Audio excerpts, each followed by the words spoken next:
السلام علیکم ورحمۃ اللہ وبرکاتہ نحمده ونصلی علی رسولہ الکریم اما بعد اعوذ باللہ من الشیطان الرجیم بسم اللہ الرحمن الرحیم قال النبی صلی اللہ علیہ وسلم صلوا کما رأیتمونی اصلی۔ نماز کے آداب، اس حوالے سے سابقہ درس میں ہماری بات ہوئی۔ نماز سنت کے مطابق پڑھنا یہ فرض اور ضروری ہے، اور نماز میں ان تمام آداب کا خیال رکھنا ضروری ہے جن کا جناب رسول اللہ صلی اللہ علیہ وسلم نے حکم ارشاد فرمایا۔ آج کی حدیث نماز کے ممنوع اوقات کے حوالے سے۔ پہلی حدیث وعن عقبۃ بن عامر الجہنی رضی اللہ تعالی عنہ قال ثلاث ساعات كان رسول اللہ صلی اللہ علیہ وسلم ینہانا ان نصلی فیہن او نقبر فیہن موتانا۔ حضرت عقبہ بن عامر الجہنی رضی اللہ تعالی عنہ بیان فرماتے ہیں کہ 3 وقت ایسے تھے، 3 گھڑیاں ایسی تھیں کہ جناب رسول اللہ صلی اللہ علیہ وسلم ہمیں منع کیا کرتے تھے کہ ان اوقات میں نہ ہی نماز پڑھنی ہے اور نہ ہی اپنے مردوں کو دفن کرنا ہے۔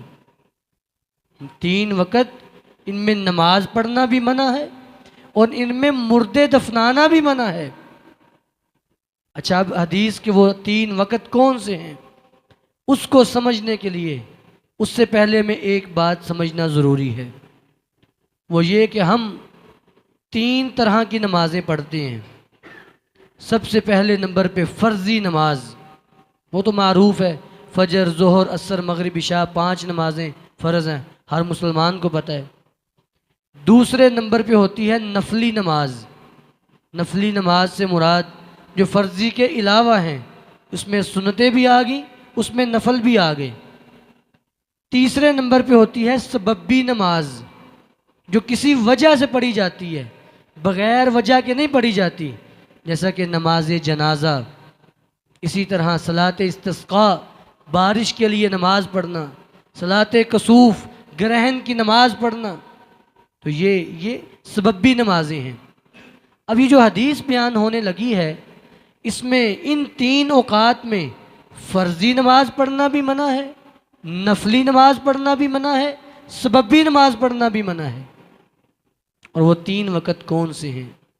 جناب رسول اللہ صلی اللہ علیہ وسلم نے فرمایا، میں سب سے پہلے نمبر پہ اذا طلع حاجب الشمس حتی ترتفع، جب سورج طلوع ہونا شروع ہو تو سورج کے طلوع ہونے کے دوران جب تک وہ پورا بلند نہیں ہو جاتا نماز نہیں پڑھنی، نہ ہی مردوں کو دفنانا ہے۔ جب سورج نکل رہا ہو، طلوع ہو رہا ہو، اور پھر آپ نے اس کی وجہ بھی بیان فرمائی، میں کیوں نہیں پڑھنی؟ میں جب سورج طلوع ہوتا ہے نا تو شیطان اپنے سینگ اس کے آگے کر لیتا ہے، تو گویا کہ سورج اس کے سینگوں کے درمیان سے نکلتا ہے، تو گویا کہ اس وقت جو نماز پڑھے، یہ جو ہوتے ہیں نا مجوسی لوگ، آگ کے پیروکار، آگ کی پوجا کرنے والے، وہ اس وقت نماز پڑھتے ہیں۔ آپ نے فرمایا حقیقت میں وہ شیطان کو سجدہ کر رہے ہوتے ہیں، اس لیے تب تم نماز نہ پڑھو۔ دوسرا وقت میں وحین یقوم قائم الظہیرہ حتی تمیلا، جب سورج درمیان میں آ کے رک جاتا ہے، وہ 3 سے 4 منٹ، طلوع ہونے کا وقت 10 سے 15 منٹ کا ہوتا ہے، اور جب درمیان میں آ کے رکتا ہے وہ 3 سے 4 منٹ کا وقت ہوتا ہے۔ سورج نکلا، طلوع ہوا، بلند ہوتا ہوتا یہاں پہ آ کے رک گیا، پھر وہ 4 یا 5 منٹ کے بعد پھر آگے کو جھکتا ہے، اسے کہتے ہیں زوال۔ اب زوال ہو گیا، اب ظہر کا وقت شروع ہو گیا۔ جب وہ رکا ہوا ہو میں اس وقت بھی نماز نہیں پڑھنی۔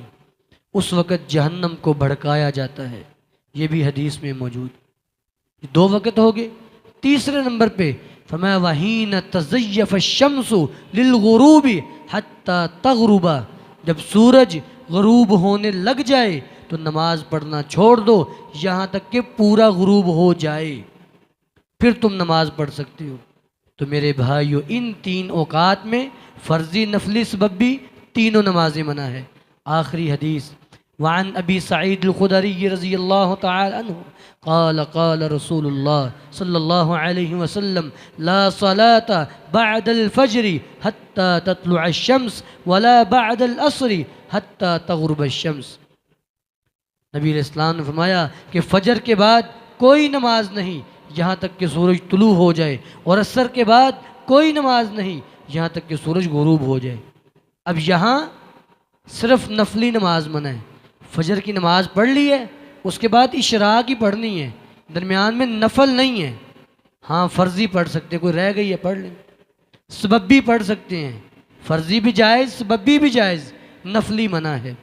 اسی طرح عصر کے بعد نبی علیہ السلام نے نماز پڑھنے سے منع فرمایا، یعنی نفلی نماز پڑھنا منع ہے، فرضی بھی جائز سببی بھی جائز۔ اللہ رب العالمین ہمیں نماز کے آداب کو سمجھنے کی توفیق عطا فرمائے۔ وآخر دعوانا الحمدللہ رب العالمین۔